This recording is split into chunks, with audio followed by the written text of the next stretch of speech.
الا ان اولیاء اللہ لا خوف علیہم ولا هم یحزنون، بے شک جو اللہ کے ولی ہیں۔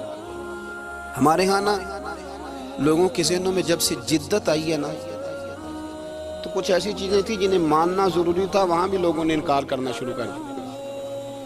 قرآن پاک نے نا درجنوں جگہ پہ اولیاء اللہ کا ذکر کیا ہے۔ اگر دنیا میں کوئی بندہ ٹھیک ہے ہی نہیں تو ولی کدھر گئے؟ یہ کون ہے جن کی قرآن بار بار بات کر رہا ہے؟ یہ کون ہے جن کو قرآن کہہ رہا ہے ان کو نہ کوئی خوف ہوگا نہ غمگین ہوں گے؟ یہ کون ہے جن کے بارے میں قرآن کہہ رہا ہے یا ایھا الذین آمنوا اتقوا اللہ وکونوا مع الصادقین، سچے لوگوں کے پاس بیٹھو؟ اگر ہے ہی کوئی نہیں دنیا میں، ہم لوگ اپنی چھوٹی چھوٹی عقل کے دائرے میں بڑی بڑی چیزیں سما کے رکھنا چاہتے ہیں۔ اس امت میں جو اللہ نے اس امت کو کمال دیا ہے، اس میں ایک کمال یہ ہے کہ اس امت میں اللہ کے ولی ہمیشہ موجود رہے، ہمیشہ۔ یہ بات لکھ لیں، یہ بات لکھ لیں۔ یہ الگ بات ہے کہ پروفیسر کا بیٹا بھی کئی دفعہ ان پڑھ رہ جاتا ہے، باقی سارے لوگ آ کے اس سے فیض یاب ہو جاتے ہیں، وہ کہتا ہے مجھے پتہ ہے ابے کا ابا کیا ہے۔ یہ بات الگ ہے۔ کئی دفعہ بڑے بڑے لوگ محدثین کے بیٹے ان پڑھ رہ جاتے ہیں، اس لیے کہ سمجھ ہی نہیں پاتے چیزوں کو۔ اللہ کے ولی ہمیشہ تھے اور ہمیشہ رہیں گے، اور دین کو کسی بندے کی ضرورت نہیں ہے، دین کسی کا محتاج نہیں، لیکن اللہ نے بندوں کی ڈیوٹی لگائی ہے کہ دین کے چمن میں کوئی جڑی بوٹی آ جائے تو بندے ہی اسے کاٹتے ہیں، دین کے چمن کی آبیاری بندے ہی کرتے ہیں، بندے ہی بیج لگاتے ہیں، بندے ہی اس فصل کو پانی دیتے ہیں۔ یہ ڈیوٹیاں ساری اللہ کے بندے ہی کرتے ہیں، یہ پکی بات ہے، اس میں کوئی اختلاف کیا جا سکتا۔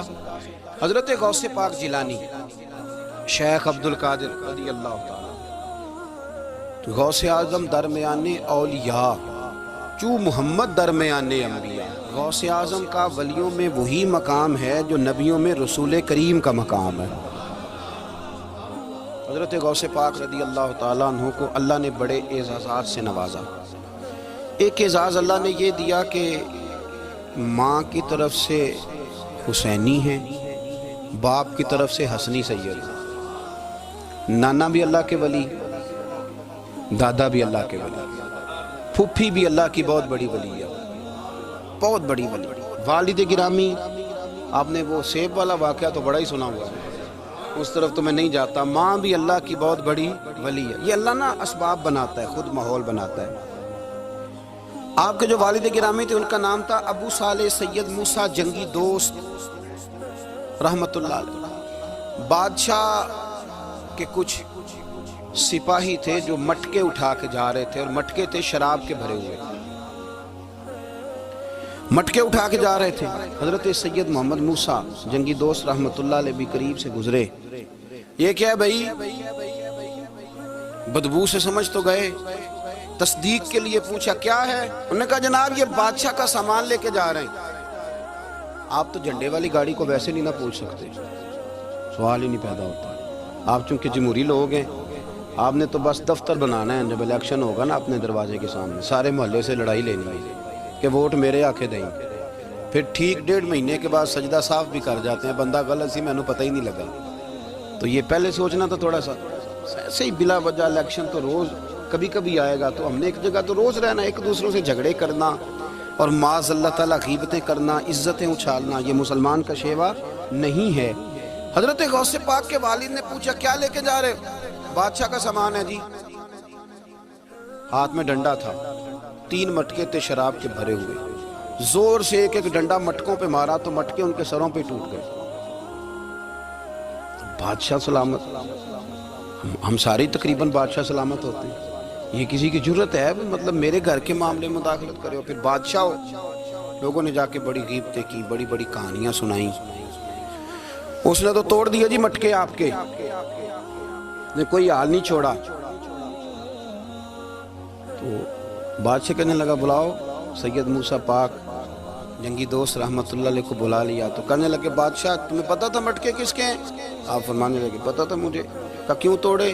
فرمایا اس لیے توڑے کہ مجھے تیرے اوپر رحم آ گیا تھا، تو اگر شراب پیے گا تو دوزخ میں جلے گا، مجھے رحم آیا تھا میں نے توڑ ڈالے۔ تو کہنے لگا آپ کون ہیں؟ تو آپ فرمانے لگے میں محتسب ہوں، میری حساب کتاب لینے کی ڈیوٹی ہے۔